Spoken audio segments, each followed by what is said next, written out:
भरधाव कारची धडक, 7 वर्षीय चिमुरडीचा मृत्यू. मंगरुळपीर तालुक्यातील कवठड येथे शनिवारी दिनांक 4 जुलै रोजी एक दुर्दैवी अपघात घडला. भरधाव वेगाने येणाऱ्या कारने दिलेल्या धडकेत 7 वर्षीय मुलीचा मृत्यू झाला. मिळालेल्या माहितीनुसार ही चिमुरडी आपल्या आजोबांसोबत आठवडी बाजारातून घरी परतत होती.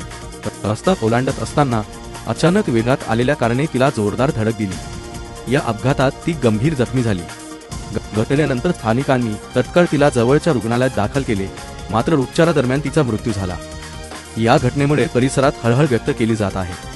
दरम्यान अपघातानंतर कार चालकाविरुद्ध गुन्हा दाखल करण्यात आला असून पुढील तपास पोलीस करत आहेत.